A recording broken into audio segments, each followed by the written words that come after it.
Niel lifted her glass slowly, letting the ice settle before she took a sip. She had learned long ago that stillness unsettled people who expected reaction.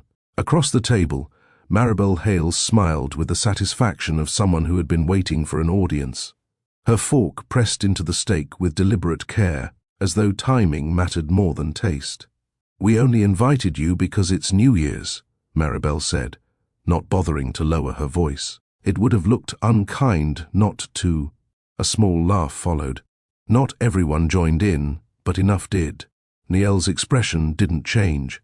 Her shoulders remained relaxed, her grip on the glass steady. Thornhill leaned back in his chair, amused.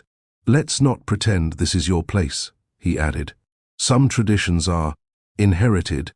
Maribel glanced around the table, inviting agreement. "Exactly. Family dinners are about history, shared roots, things you bring with you." Her eyes returned to Niel.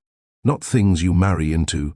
The words were clean, polite enough to deny cruelty if questioned, sharp enough to cut all the same. Niel set her glass down gently.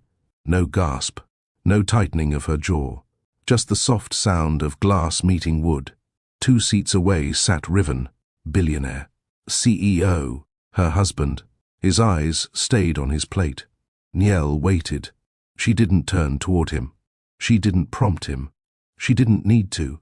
All she did was pause long enough for him to speak if he intended to. He didn't. Thorn chuckled. "I mean, really, what did she add? No business background, no leverage, no legacy." Maribel nodded, satisfied. "Some women marry for love," she said. "Others marry because they're useful for a season."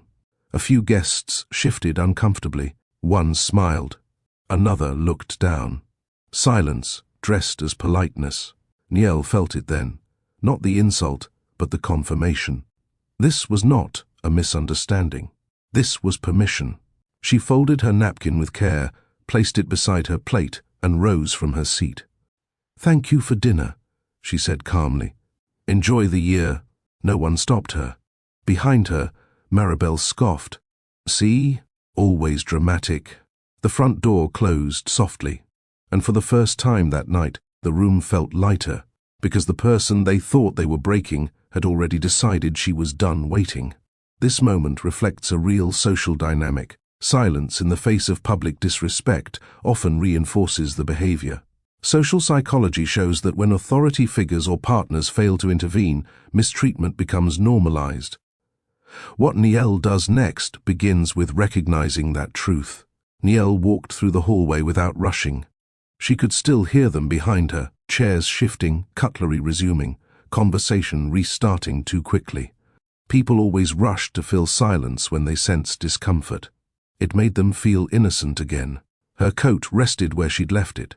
She slipped it on, fingers steady, movements unhurried. Control was not loud. It never had to be. In the dining room, Maribel leaned toward Thorn, her voice lowered but pleased. "She never knows how to take a joke." Thorn smirked. "That's because she doesn't belong here." Cruelty liked agreement. It softened itself when echoed. Niel paused briefly by the door, not because she was uncertain, but because she was observant. She had spent years watching rooms like this one, watching how people behaved when they believed there would be no consequence. There was a rule she'd learned early. Humiliation thrives on reaction. When none is given, it grows impatient. When impatience is ignored, it becomes careless. She opened the door and stepped outside. The cold air met her skin, sharp but clean. It grounded her. Inside, the laughter continued, lighter now, freer. They believed the moment had passed. They believed she had absorbed it. People often mistook composure for submission. It made them bold. It made them careless. It made them reveal exactly how they thought power worked. Niel didn't raise her voice. She didn't correct them. She didn't explain herself. Explanation was for people who thought they were owed one. She closed the door quietly, not out of restraint but out of certainty. The kind that comes from knowing that silence, when chosen deliberately, shifts the weight of a situation onto everyone else. Inside that house, they still believed they were in control of the narrative. They had no idea they were already speaking past the moment that mattered. The car door shut with a muted sound. Niel sat for a moment before starting the engine, hands resting lightly on the steering wheel. The city stretched ahead of her, lit and indifferent. She thought of the pause she'd given him, the space she'd left open. That silence at the table hadn't been empty. It had been an invitation. Riven could have filled it with a sentence, a glance, even a shift in posture. Something small would have changed everything. People often underestimated how little it took to interrupt cruelty when it first showed itself. But he had stayed still. Niel had learned, long before this night, that betrayal rarely arrived as a dramatic act. It usually came dressed as discomfort, as avoidance, as someone convincing themselves that staying quiet was the same as staying neutral. It wasn't. Silence, when protection is expected, becomes a decision. She replayed the moment in her mind. Not the words Maribel used, not Thorne's laughter, but Riven's refusal to look up. How his shoulders had tightened, how his jaw had set, how he had chosen to disappear rather than stand. That choice mattered more than anything his family had said. People could survive hostility from outsiders. What hollowed them out was realizing the person meant to stand beside them had calculated that speaking up would cost too much. Niel understood the calculation. She had seen it in boardrooms, negotiations, quiet alliances. Fear of disruption often outweighed loyalty. Comfort often won over courage. The car moved forward, smooth and steady. She wasn't angry. Anger required surprise. This was clarity, and clarity, once reached, had a way of simplifying things that once felt complicated. Niel stopped at a red light. Her phone rested face down on the seat beside her. It had been vibrating for several minutes now. She didn't need to look to know who it was. The pattern was familiar: hesitation, then urgency, then panic. She left it untouched. Power revealed itself in moments like this, not in how loudly someone spoke, but in who no longer needed to respond immediately. The light changed. She drove on. What none of them understood, what they had never thought to question, was why she had never argued back, why she had never defended her place, why she had never insisted on being seen. People assumed those who stayed quiet were waiting to be accepted. Some were waiting for confirmation. Others were waiting for timing. Niel had spent years preparing for contingencies no one else bothered to imagine. Not out of suspicion, but out of discipline.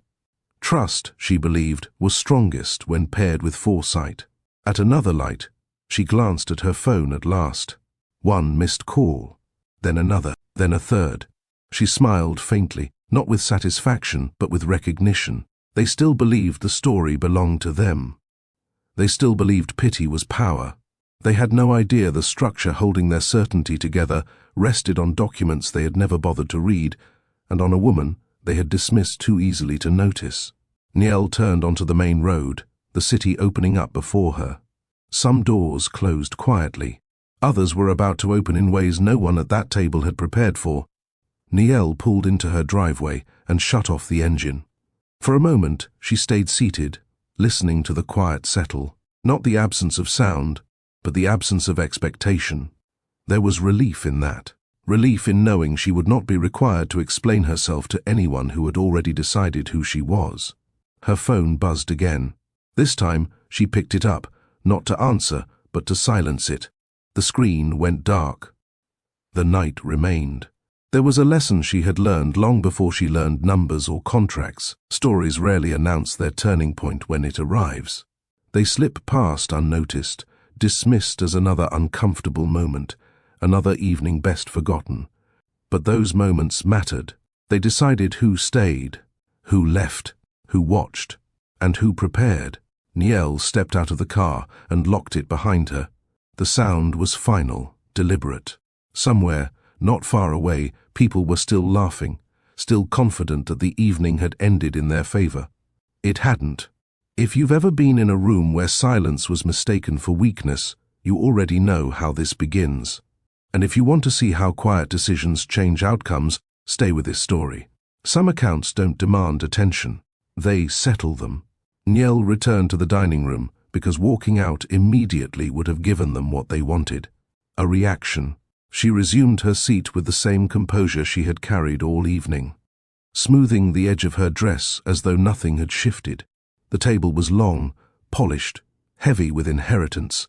Conversations restarted around her, careful at first, then bolder when no objection came. Maribel lifted her wineglass. "It's lovely we could all be together," she said. "Family should start the year grounded in tradition." Thorne snorted softly. "Tradition only works when everyone understands it." Maribel smiled without looking at Niel. "Some people grow up knowing where they belong. Others have to learn." Niel met her gaze. Calm, open, waiting. Maribel continued, encouraged. "It's not a criticism. Everyone comes from somewhere." Thorne added, "Just not everywhere leads here." A low murmur passed through the guests. One woman laughed too quickly. Another man glanced toward Riven, then away. Niel cut into her food slowly, deliberately. She chewed, swallowed, and set her fork down. Riven shifted in his seat. Maribel noticed. "Oh, don't look so tense, darling. We're just talking about background. Legacy matters in families like ours." "Families like ours," Thorne repeated. "Built over generations." Niel nodded once. "It must feel reassuring," she said quietly. Maribel blinked. "Reassuring?" "To know you were born into certainty." The table went still for a second. Maribel recovered quickly. "Certainty is earned over time. By the right people," Thorne said. Niel tilted her head slightly. "And guarded carefully." Thorne laughed. "You sound defensive." "No," Niel replied. "Observant." Riven cleared his throat. "We don't need to turn this into anything." Niel looked at him then. "Just once." "Into what?" she asked. He didn't answer. Maribel leaned back. "You see, this is why these dinners are exhausting. Everything becomes sensitive." Thorne raised his glass. "To resilience," he said lightly. "Some people have it, others borrow it." A few guests raised their glasses. Some hesitated, then followed. Niel did not. She placed her napkin neatly beside her plate and folded her hands in her lap. Her voice remained even when she spoke. "May I ask something?" Maribel gestured. "Of course. Do you enjoy this?" Maribel smiled thinly. "Enjoy what?" "Reducing people," Niel said. "Or is it just habit?" The smile tightened. "You're taking things personally." "I am," Niel replied. "That's the point." Riven shifted again, eyes fixed on the table. Niel waited. He said nothing. That was when she understood something important. Humiliation doesn't always arrive loudly. Often it's delivered through small permissions, through jokes left unchallenged, through silence that signals approval. And silence, when repeated, teaches people exactly how far they're allowed to go. Riven felt the weight of the room closing in, not because of what was being said, but because of what he was expected to do about it. He reached for his glass, then set it down again without drinking. Across from him, Niel sat with her hands folded, posture unchanged, eyes steady. She wasn't looking at him anymore. That was new. Maribel dabbed her lips with her napkin. "Honestly, Riven, you look like you're waiting for a board vote." Thorne laughed. "He's thinking. That's what men do when they don't want to choose a side." Riven forced a smile. "Everyone just needs to relax." Niel turned to him then. "Relax from what?" Her tone wasn't sharp. It was curious. That made it worse. "From overanalyzing," he said. "No one is attacking you." Maribel nodded quickly. "Exactly. This is just conversation." Niel held his gaze. "Then answer me something." Riven hesitated. Do you agree with them?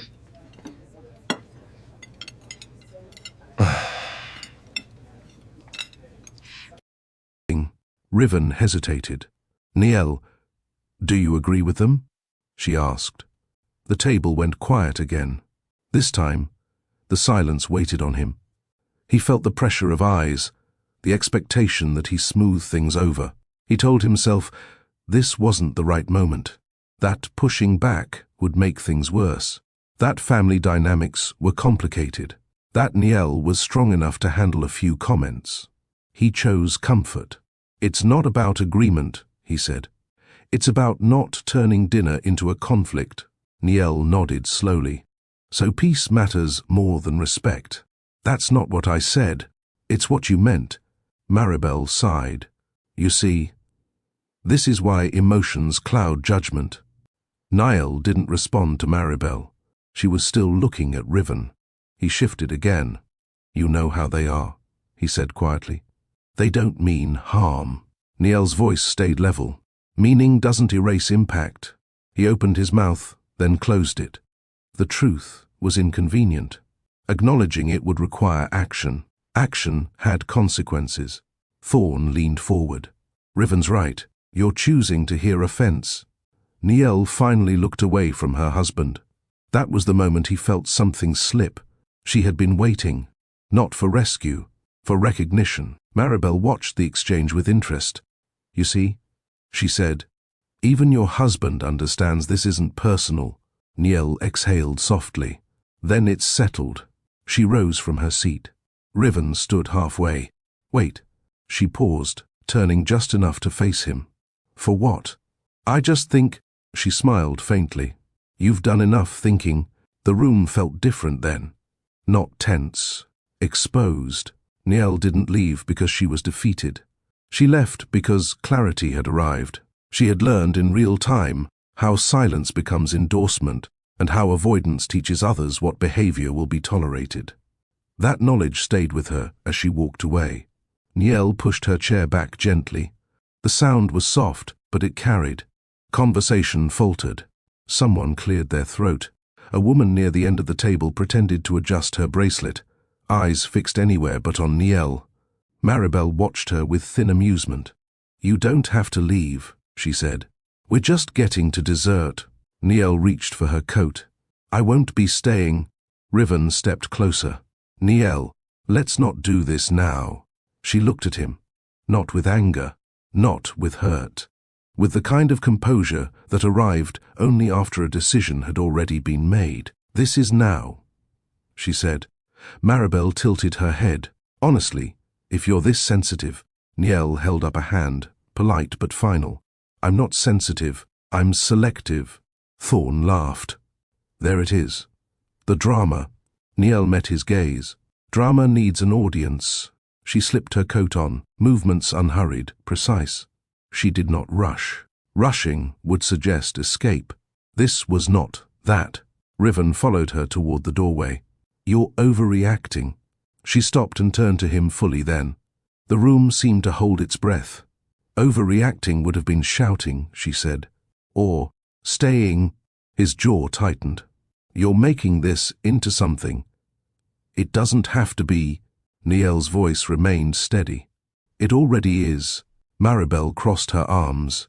You know, leaving like this only proves my point. Niall smiled faintly. No. It proves yours no longer matters. A few guests shifted. One man looked at his watch. Another woman pressed her lips together, discomfort finally breaking through courtesy. Niall opened the door. Behind her, Maribel scoffed. See? Always dramatic. Niall paused, just long enough to respond, not for Maribel's sake, but for her own. Being quiet doesn't mean being available, she said. It means I'm done. The door closed softly behind her. Outside, the night air was cool, clean. It steadied her breathing. Inside the house, voices resumed too quickly, laughter forced, relief palpable. The group settled back into their seats, convinced the discomfort had passed. They did not realize something essential had changed. Niall walked down the steps without looking back. No tears followed her, no second thoughts. She did not replay the insults. She replayed the silence. People often believed endurance was strength. They confused tolerance with grace. But there came a moment when walking away was not surrender, it was refusal. And refusal, when chosen calmly, shifted the balance of power without a single word raised. Niall sat in the driver's seat with the engine running, hands resting lightly on the wheel. The house behind her glowed with warmth and celebration, as though nothing had happened, as though nothing had been decided. She pulled onto the road before the quiet could turn heavy. Her phone rang once, then stopped. A message followed. Did you go? Niel waited until the next light before responding. I did. The phone rang again immediately. She answered. Iria. There was a pause on the other end, the kind that came from disappointment rather than surprise. Tell me you didn't stay. No. Good. Iria exhaled. Then it went exactly how they planned. Niel kept her eyes on the road. They weren't subtle. They never are when they think someone can't leave, Iria replied. And him? Niel's grip tightened for just a moment before easing again. He stayed quiet. Silence followed. Not the awkward kind, the evaluative kind. That answers more than you think, Iria said at last. Niel nodded even though Iria couldn't see her. I waited. I know. I thought he might. She stopped herself. Finished instead with, he didn't. Iria didn't rush to fill the space. She had learned when to let conclusions form on their own. So, Iria said carefully, what did Maribel say when you left? She called it drama. Iria laughed softly, without humor. Of course she did. Niel turned onto the expressway, the city stretching open ahead of her. They all acted relieved once I was gone. Relief is common, Iria said. It convinces people they were right. Niel was quiet for a moment. Then, I don't think they understand what they've been enjoying. Iria's tone sharpened slightly. They never do. Comfort makes people careless. Another car passed them, music loud, windows down. Life continued around them, indifferent. Are you all right? Iria asked. Yes, Niel said. And after a beat, better than I expected. That's clarity, Iria replied. It stings, but it settles. Niel slowed as traffic thickened. The city lights reflected faintly across the windshield. Iria, she said, voice even. How long do you think people mistake patience for permission? Until consequences teach them otherwise. Niel nodded. Then we're close. Iria didn't respond immediately. She knew that tone. Had heard it once before, years ago, when preparation had quietly begun. Is it time? Iria asked. Niel watched the road ahead, unbroken and steady. It's time. The call ended shortly after. Niel drove the rest of the way home without turning on the radio. Some lessons arrived through confrontation. Others arrived through absence. And the most enduring ones came when a person recognized that staying silent too long didn't keep peace. It taught others what treatment would continue unless something changed. Niel had chosen change. Niel did not go home after leaving Iria. She drove instead to the small apartment she kept for work. Quiet, orderly, untouched by anyone else's expectations. She placed her keys on the counter, removed her coat, and stood for a moment in the stillness. This was where she thought best. She opened a drawer and removed a thin folder. No labels, no markings that invited curiosity.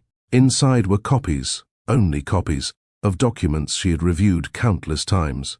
Her mind drifted back, not to the dinner, but further, to a different table, smaller, simpler. Riven's father sat across from her then, sleeves rolled up, reading glasses low on his nose. He had always read slowly, carefully, as though documents deserved respect. You don't rush decisions that affect other people, he'd said once, without looking up. That's how families collapse. Niel had smiled. Most people think power comes from speed.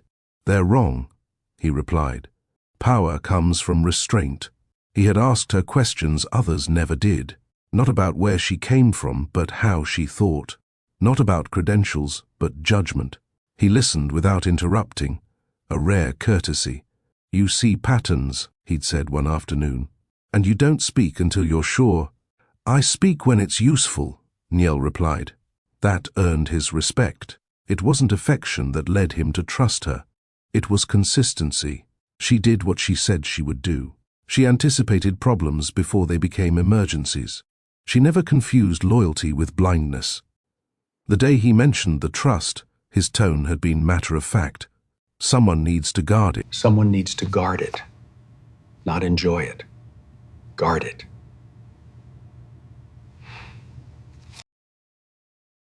Someone needs to guard it, he said. Not enjoy it. Guard it. Niel had looked up. You have family.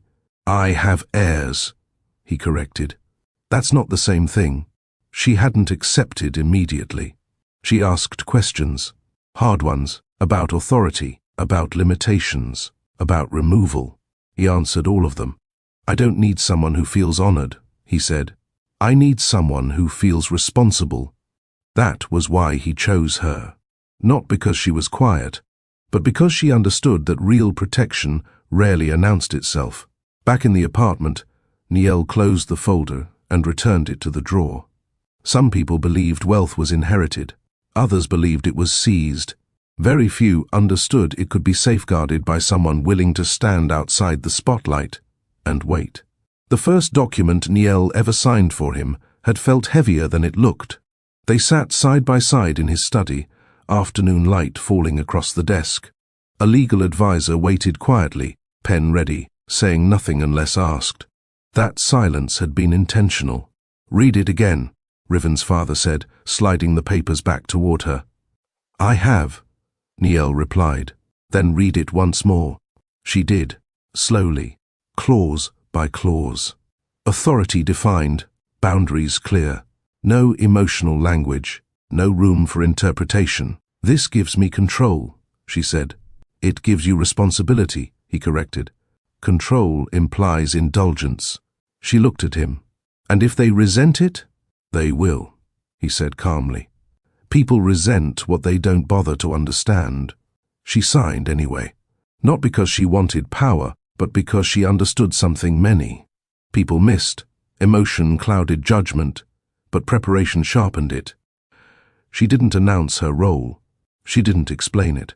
She didn't need approval for a duty she intended to fulfill quietly. Over the years, there were moments she could have spoken. Moments when small humiliations surfaced. Moments when silence felt misunderstood. She chose patience instead. You don't defend a position you're not ready to enforce, he'd told her once. You wait until action speaks cleanly. Niel learned to let assumptions sit. Learned that underestimation created space. Learned that when people believed they were unobserved, they revealed everything. The final document had been signed months before his passing. He had watched her closely that day. You know they'll forget this exists, he said. Yes, Niel replied. That's why it will matter. Back in the present, Niel closed her laptop and leaned back in her chair. Outside, the city moved as it always did. Busy, certain, unaware. If you've ever been underestimated, you already understand this moment. People mistake quiet for weakness because they don't recognize discipline when they see it. They confuse silence with absence, not realizing it can also be a shield. Niel hadn't stayed quiet because she lacked strength. She had stayed quiet because she was waiting for the moment when action would say everything words never could. And when that moment arrived, it would not need explanation. Maribel Hale liked her mornings orderly. She rose at the same time every day, wore silk robes she never slept in, and reviewed correspondence before breakfast. Control, to her, was routine. Routine reassured her that the world still bent the way it was supposed to. That morning began no differently. She sat at the kitchen island, sunlight reflecting off marble, envelope knife resting beside her coffee. The mail had already been sorted by priority. Invitations, statements. One envelope from the bank sat on top, heavier than the rest. She frowned slightly. That's odd. Thorne entered the kitchen, hair still damp, scrolling through his phone. What is? She slit the envelope open without answering, eyes moving quickly across the page. Her brow tightened. She flipped the page. Then another. No, she said quietly. Thorne looked up. What? She read again, slower this time, as though pace might change meaning. The cabin, she said. The family cabin. What about it? It's been sold. Thorne laughed once. Don't be ridiculous. She pushed the paper toward him. Read. He skimmed, smile fading. That can't be right. She reached for the next page, fingers stiff now. Joint accounts, she said. Closed. Thorne's phone slipped from his hand and landed face down on the counter. Closed. Maribel stood abruptly.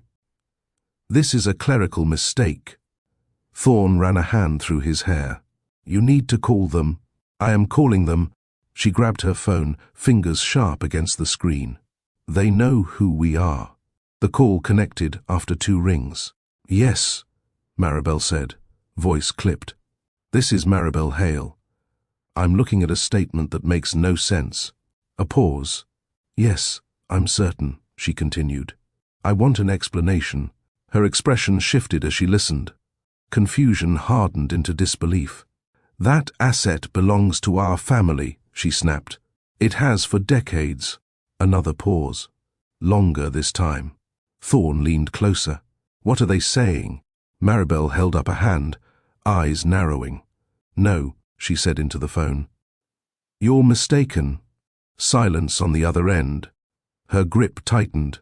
I am not authorizing anything. She ended the call and stared at the screen as though it had betrayed her.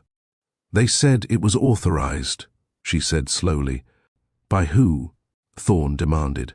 Maribel scanned the paper again, heart beating faster now. Her voice dropped. There's a name here. Thorne's face drained. Whose? She read it aloud, testing the sound of it in the room. Niall Ainsworth. Thorne barked a laugh. That's not possible. Maribel straightened, indignation returning. She wouldn't dare. She wouldn't even know how, Thorne added quickly, though his tone lacked conviction. Maribel paced. This is a mistake, or a challenge. Thorne's voice cracked slightly. Maribel, accounts don't close themselves. She stopped moving. We will fix this. How? She lifted her chin. By reminding them who holds influence. But even as she said it, something shifted beneath her certainty. The comfort she'd always carried, that everything important belonged to her by default, felt thinner. Thorne looked at the papers again, hands trembling. Why would her name be anywhere near this? Maribel didn't answer. For the first time, the possibility crossed her mind that something had been happening without her permission. And the most unsettling part was not the loss itself. It was realizing that entitlement offered no protection once authority had already been assigned elsewhere and ignored for too long. Maribel did not sit back down.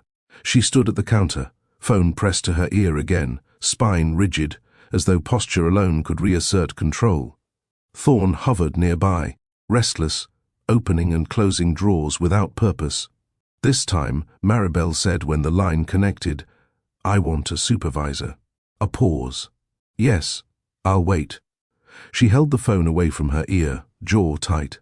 Thorne leaned closer. What are they saying? Nothing yet, she replied, which is already unacceptable. The line clicked. Mrs. Hale, a man's voice said evenly. Thank you for holding. Yes, Maribel said sharply. Explain why assets tied to my family name are being moved without my consent. Another pause, but this one felt deliberate. Mrs. Hale, the man continued, the transfers were executed according to standing authorization. Authorization from whom? She demanded. From the trustee. The word landed differently than the others had. Maribel's fingers curled around the phone. There is no trustee. There was no hesitation in his reply. There is... Thorne's eyes widened. Put it on speaker, he whispered. Maribel did. The trust was established several years ago. The banker continued. Ms. Niall Ainsworth has held trustee authority since its inception. Maribel felt heat rush to her face. That trust belongs to this family. It does, the man replied calmly. And Ms. Ainsworth's role is to act in the best interest of the trust, as defined by its founder. Thorne shook his head, pacing now. This is insane. Maribel spoke slowly, each word measured. Why was I not informed? Trustees are not required to notify beneficiaries of routine actions, the banker said. Only of outcomes. Outcomes? Thorne snapped. You call this routine? There was a brief silence on the line. The actions fall well within the authority granted. Maribel swallowed. I want documentation. You have already received copies, the banker replied. Originals were filed at the time of signing. By whom? Thorne demanded. By Ms. Ainsworth, the man said. And by your husband's father. The kitchen felt smaller suddenly. Maribel lowered herself into a chair without realizing she'd done it. That's not possible, she said faintly. He would have told me. Some decisions, the banker replied, are made with longevity in mind, rather than comfort. Maribel ended the call. Thorne stared at her. Say something. She looked down at her hands. They were shaking. She was always quiet, Thorne said, voice rising, always watching. But this is theft, Maribel said automatically. No, Thorne replied, the word escaping before he could stop it. This is legal. They sat there, the weight of the realization pressing in. Maribel had spent years believing proximity to power was the same as holding it. That influence could be assumed. That respect would follow her name. But authority, she was learning too late, did not announce itself to those who never bothered to look for it. It waited. It documented. And when it moved, it did so without asking permission. In that moment, the certainty she had carried for decades fractured. Not because someone challenged her directly, but because she discovered the rules had been written long before she decided to pay attention. Maribel sat very still. The papers lay scattered on the counter where she had dropped them, no longer arranged by importance. Order had slipped, and with it, the sense of command she usually carried so easily. Thorne broke the silence first. She planned this. Maribel's head lifted slowly. No, she said. She endured it. Thorne frowned. What's the difference? The difference, Maribel replied, her voice tight, is intent. She stood and began pacing again, steps shorter now, less assured. She never argued, never demanded. I thought that meant she knew her place. Thorne swallowed. It meant she was watching. Maribel stopped near the window, looking out at the driveway as though answers might appear there. Your father would never. He did, Thorne said. And you didn't notice. That landed harder than anything the banker had said. Maribel turned on him. I noticed everything. No, Thorne replied quietly. You noticed what made you comfortable. She opened her mouth to respond, then closed it again. The room felt too quiet. Not empty, but exposed. Her phone buzzed with a message. She ignored it. What else could she do? Thorne asked. If she has this much authority, Maribel's breath caught. Stop. He didn't. She could freeze liquidity, force audits, trigger reviews. Maribel pressed a hand to the counter. She wouldn't. Thorne's voice dropped. You don't know that. The certainty Maribel had worn for years, like a tailored coat, no longer fit. It slipped when she tried to pull it tight. She had always believed fear was something other people experienced, something she induced, not absorbed. Now it sat in her chest, unfamiliar and unwelcome. We raised Riven better than this, she said suddenly. Thorne looked at her. Did we? She turned away. Her mind raced through memories she had dismissed as insignificant. Niel listening instead of reacting. Niel leaving rooms early. Niel never asking for approval. Patterns she had ignored because they didn't flatter her assumptions. She let us think we were in control, Maribel said. Thorne nodded slowly. Because we wanted to. Another message buzzed. This one from a long-time associate. She read it and felt her stomach tighten. Heard, there's movement on the trust side. Everything all right? Movement. The word echoed. Maribel sank back into her chair. They know. Thorne leaned against the counter, face pale. This isn't staying private. No, she whispered. It's already out. The shift was complete now. Superiority had given way to vigilance. Certainty had been replaced with calculation. Every assumption she'd relied on felt unreliable. For the first time, Maribel understood what it meant to lose footing, not because someone pushed her, but because the ground she trusted had never been hers to begin with. And fear, she realized, did not arrive screaming. It arrived quietly, when you recognized that the person you dismissed had been deciding the terms all along. People often believe power belongs to those who speak the loudest or sit at the head of the table.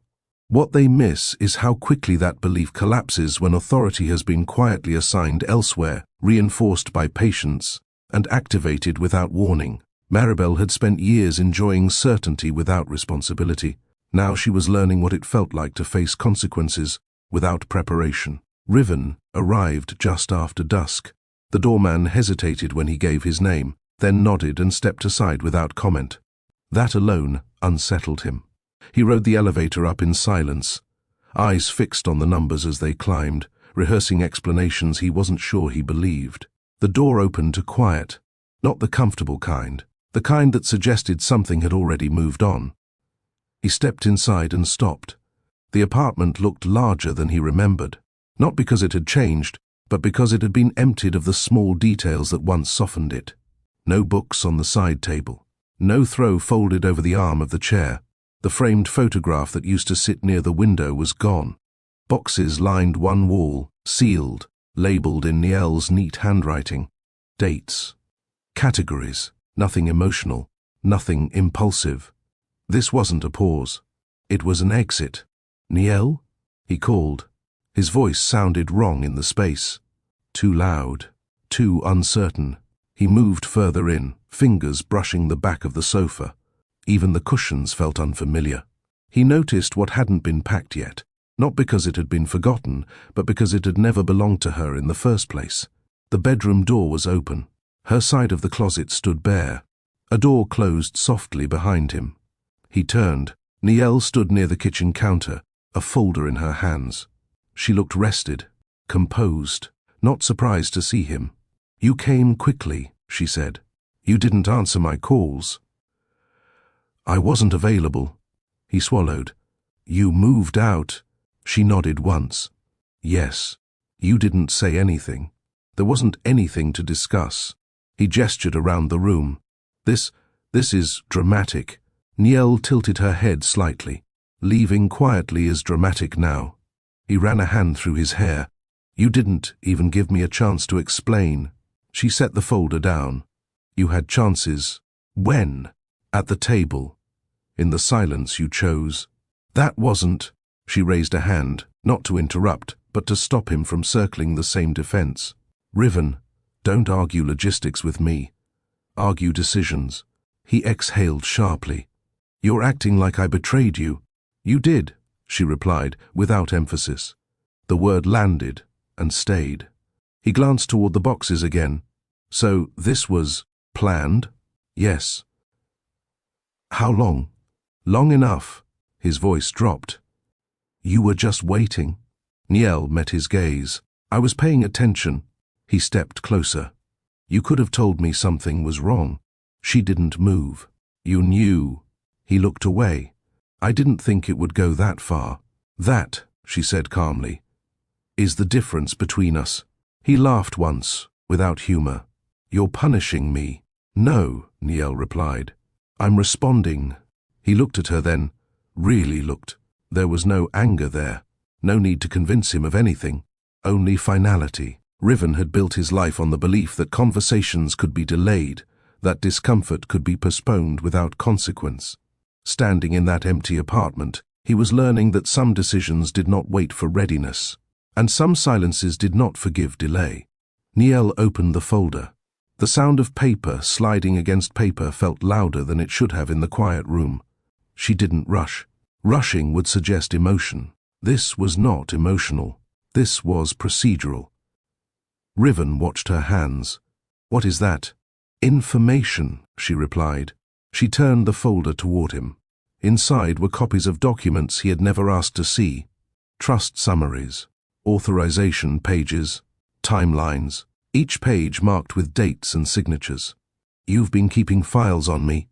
he asked. "No," Nielle said. "On reality." He skimmed the first page, then the second. His breathing changed.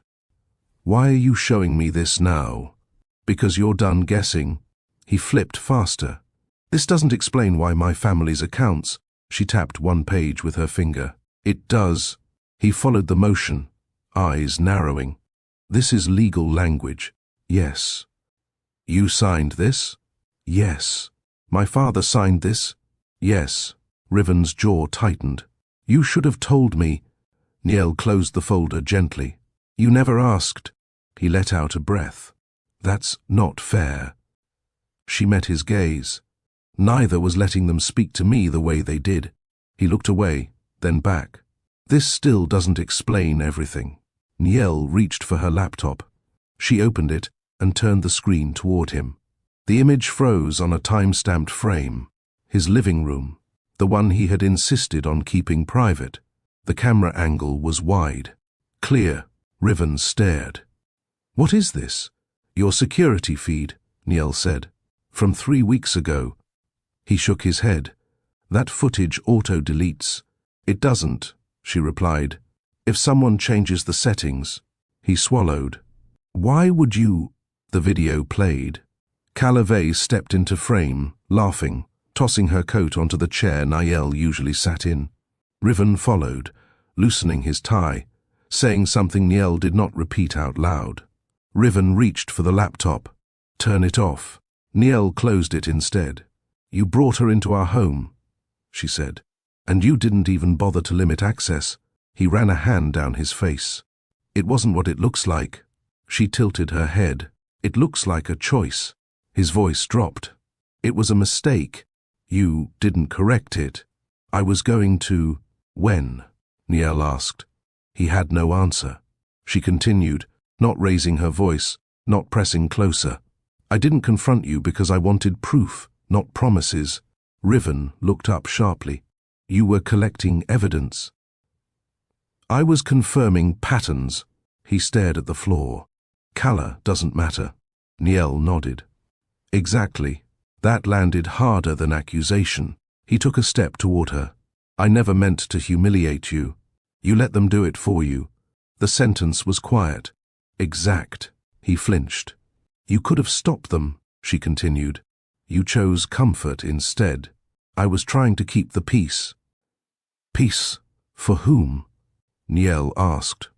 Silence answered. Niel closed the folder and slid it back into her bag. "I'm not here to punish you." "Then—" I am not here to punish you. Eine Fleischness you. "I'm not here to punish you." "Then why show me this?" he asked. "Because accountability doesn't require anger," she said. "It requires accuracy." Riven sank onto the edge of the sofa, elbows on his knees. "So, that's it?" "That was it," Niel replied. "Long before tonight, when people avoid difficult conversations, they often believe they are delaying damage. What they rarely understand is that avoidance doesn't prevent harm. It reallocates it, quietly, to the person expected to endure the most." Niel had endured enough. Riven stayed seated. For the first time since she had known him, he did not try to fill the space with logic or reassurance. The man who usually controlled meetings, negotiations, and headlines now looked small in a room that no longer belonged to him. "You could have warned me," he said finally. Niel rested her hands on the counter. "You wouldn't have listened." "That's not true." She met his eyes. "You didn't listen when it mattered."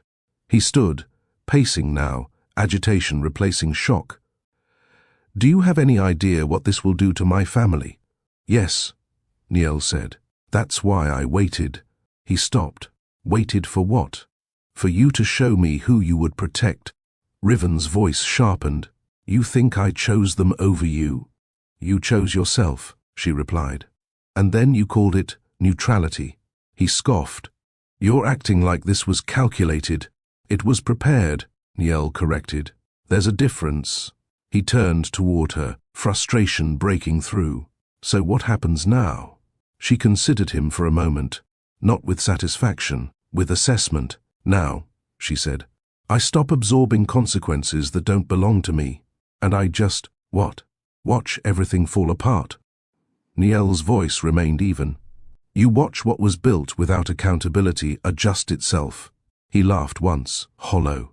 "You're enjoying this?" "No," she replied. "I'm finished." That landed harder than anger ever could. He searched her face for hesitation and found none. "You're really leaving?" "Yes." "And there's nothing I can say?" "You can say whatever you want," Niel said. "It won't change what you chose." He stepped closer. "We could fix this." She shook her head slightly. I don't repair environments that required my silence to function. Riven looked around the apartment again. The boxes, the bare walls, the absence he hadn't noticed until it surrounded him. What about forgiveness? He asked. Nielle's gaze softened, but her answer did not. Forgiveness doesn't cancel patterns, it just ends arguments.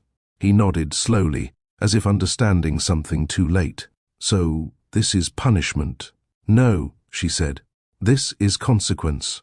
She picked up her bag and walked toward the door. He followed her, stopping a step behind. This will be public, he said quietly. People will talk. Nielle paused with her hand on the handle. They already are. She turned back to him one last time. Stay with me, she said calmly, because the loudest punishment hasn't even started yet. Then she opened the door and stepped out. The apartment fell silent again, not the silence of avoidance, the silence of inevitability. Riven stood alone, understanding at last that damage was not always delivered in moments of rage. Sometimes it arrived after years of tolerance, when the person expected to endure finally stepped away and let systems do what emotion never could. When accountability is delayed, it does not disappear. It accumulates, and when it arrives, it does not ask how ready you are. It simply proceeds. Maribel Hale arrived at the firm's executive floor without calling ahead. She hadn't needed to in years. Security hesitated when she stepped out of the elevator. That hesitation, brief, uncertain, was the first sign that something fundamental had shifted. Maribel noticed it immediately. Call Riven, she said, already walking. The assistant stood. He's in a meeting. Maribel stopped. With whom? The assistant glanced at the screen. Legal. Maribel's mouth tightened. Cancel it. I can't. That word landed badly. She pushed past the desk and opened the conference room door herself. Riven looked up mid-sentence. The room went still. 3 lawyers. 1 auditor. No smiles. Mother, he said carefully. This isn't. End it, Maribel snapped. Now. Riven stood. Everyone, give us a moment.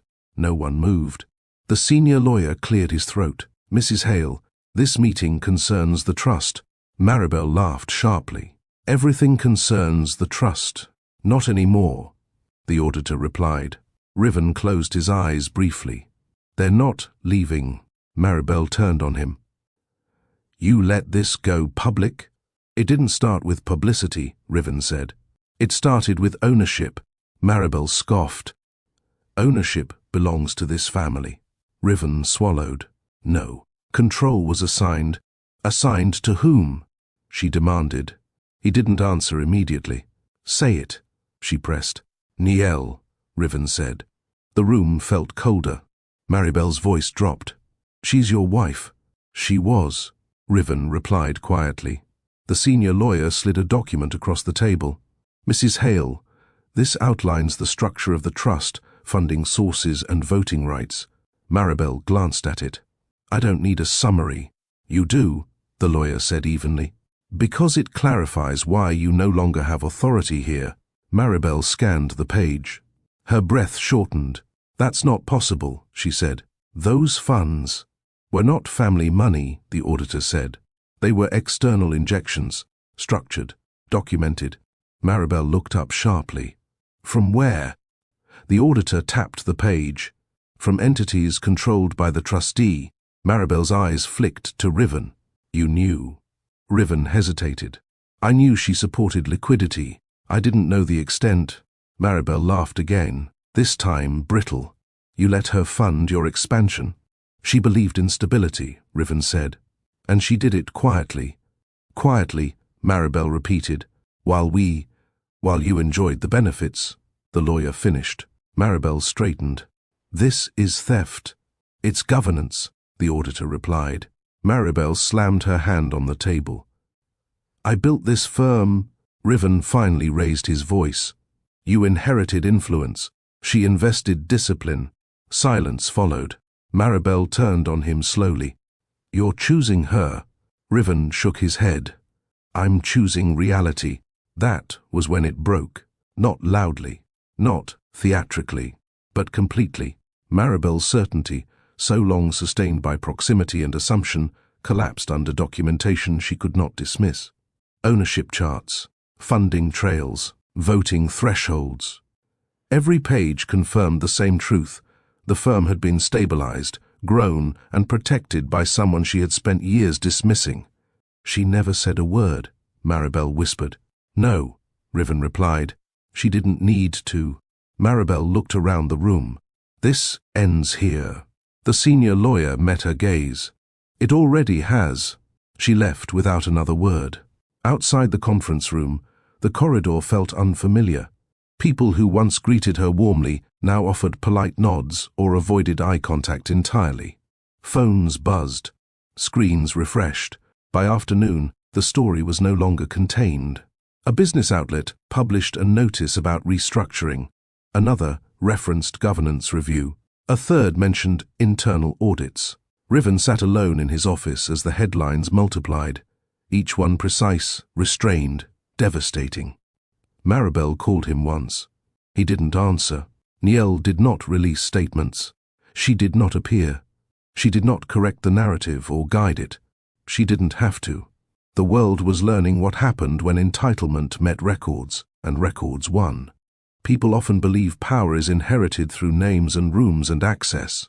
What they learn too late is that systems respond to preparation, not presence. When authority is documented and discipline is consistent, outcomes unfold without confrontation. Maribel had spent years relying on assumption. Niel had relied on structure, and structure, once activated, did not ask who felt offended by the result. The first audit request arrived before noon. By evening, there were 3. They did not accuse. They did not dramatize. They asked for access, timelines, confirmations, language precise enough to sound neutral, sharp enough to demand attention. Riven stood in his office with his phone pressed to his ear. "Yes," he said for the 3rd time. "We'll cooperate."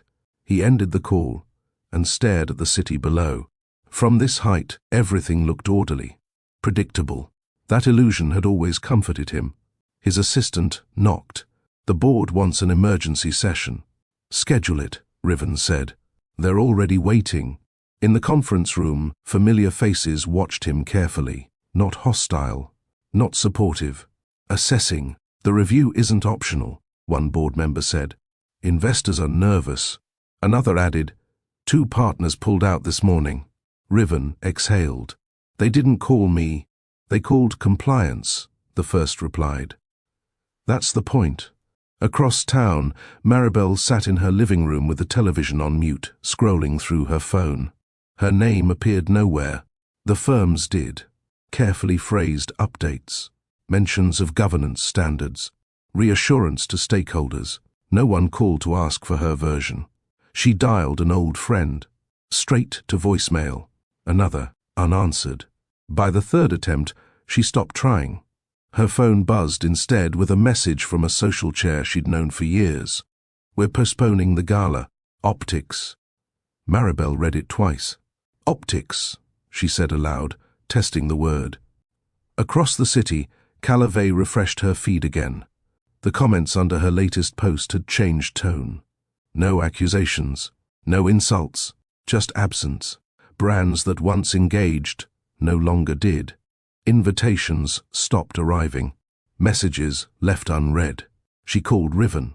It rang once before going to voicemail. She tried again. Nothing. Calla drove to a familiar restaurant that evening, one she'd frequented since becoming visible. The hostess hesitated when she gave her name. "We're fully booked," the woman said, though Calla could see empty tables. "I always sit at the bar." The hostess smiled apologetically. "Not tonight." Calla stepped back, heat rising in her face. "Is there a problem?" The hostess glanced away. "Reservations are selective right now." Calla understood. Relevance had conditions she had never bothered to learn. At the firm, the audit expanded. Questions multiplied. Historical funding structures were examined. Long-standing assumptions were tested against records that did not flatter anyone. A junior analyst asked a question in a meeting. Why wasn't this disclosed earlier? The senior partner answered carefully. Because no one asked the right person. Who was that? The analyst pressed. Silence. Riven closed his eyes. The next headline did not mention Maribel. It didn't mention Niel either. It spoke only of restructuring, governance alignment, and leadership accountability. That absence spoke louder than any statement. At home, Maribel stood before a mirror, studying herself as though looking for something that had slipped away unnoticed. Influence, she realized, required constant reinforcement. When she stopped being useful, people stopped being present. Her phone buzzed again. This time, from Riven. She answered immediately. "Fix this." "I can't," he said. "You won't," she corrected. "There's a difference now," he replied, "between what we want and what's supported." "You're choosing her again," Maribel said. "I'm choosing what survives," Riven answered quietly. She ended the call without another word. The following week, an industry column referenced a quiet architect behind the firm's previous stability. No name, just acknowledgement. Enough to shift curiosity without inviting spectacle. Niel read none of it. She spent her days as she always had, focused, measured, attentive. She declined interviews she was never formally offered. She ignored speculation she never needed to correct. Iria called her once. "They're tearing each other apart." Niel paused. "No," she said. "They're adjusting." "And Kala?" Iria asked. Niel's tone didn't change. "People choose proximity based on benefit. When benefit ends, so does attention." Iria laughed softly. "You didn't have to do anything." Niel closed a file and set it aside. That was always the point. By the end of the month, alliances had shifted. Some quietly withdrew. Others renegotiated. A few vanished entirely. Not out of outrage, but calculation. Maribel attended one final social function, unannounced, hoping familiarity might restore access. Conversations paused when she entered, then resumed without including her. Polite smiles, short exchanges, no invitations to linger. She left early. In contrast, Niel remained unseen, untouched by the fallout. Her absence protected her. Her preparation guided outcomes without requiring presence. People often expect consequences to be loud, immediate, and personal. What they rarely anticipate is the efficiency of systems responding to records. When accountability is built into structure, it doesn't need anger to operate. It proceeds calmly, reshaping access, attention, and opportunity without asking for consent. Niel never announced anything. She didn't need to. The world adjusted itself around what had already been documented, and those who mistook silence for weakness learned, too late, that preparation speaks long after voices stop. Niel stepped onto the balcony just as the city settled into its evening rhythm. Traffic moved below in steady lines of light. Windows across neighboring buildings flickered on, one by one, lives continuing without commentary or concern for what had collapsed elsewhere. The air was cool, clean, carrying the faint hum of distance. She set 2 glasses on the small table and poured champagne slowly, watching the bubbles rise and fade. The sound was soft, unhurried. Behind her, the door slid open. Iria joined her, draping a shawl over her shoulders. "You always pick the quietest places," she said. Niel handed her a glass. "Noise is persuasive," she replied. "Quiet is honest." They stood side by side, leaning against the railing. The city stretched outward, vast and indifferent. That indifference felt like relief. "You could have gone public," Iria said. "Interviews, statements, a victory tour." Niel shook her head. "That would have made it about reaction. And now it's about resolution." Iria took a sip. "Do you feel lighter?" Niel considered the question. "I feel aligned." "That's better than happy," Iria said. Niel smiled faintly. "Happiness changes. Alignment holds." They watched a train cross a bridge in the distance, its movement precise, inevitable. Niel rested her glass on the railing. "Peace isn't something people hand you," she said. "It's something you build when you stop negotiating your boundaries." Iria glanced at her. "You didn't hesitate." "I did," Niel replied, "just not out loud." The city carried on below them, unaware of the recalibrations that had taken place. Niel felt no urge to revisit the past week, no need to reframe it into a story others would understand. She had already told herself the only version that mattered. Iria nudged her gently. He asked about you. Niel didn't ask who. And I told him you were well. Niel lifted her glass. That's accurate. They clinked glasses softly. Peace settled in, not as a reward, not as relief, but as confirmation. When choices are made deliberately and followed through without spectacle, the outcome doesn't need validation. It simply feels complete. People often search for closure through confrontation, believing resolution must be loud to be real. What they miss is how calm decisions, sustained over time, produce a steadiness that doesn't require applause to endure. Niel watched the city lights and knew without doubt that this calm had been earned. Iria set her glass down and leaned her elbows on the railing. Do you ever wonder, she asked, if you should have said something sooner? Niel didn't answer right away. She watched a light flick on across the street, then another. I said what I needed to, she replied, just not in ways they were listening for. Iria studied her. Most people would have fought. Most people confuse fighting with self-respect, Niel said. They think endurance is proof of love. And you don't? Niel turned slightly, resting her back against the railing.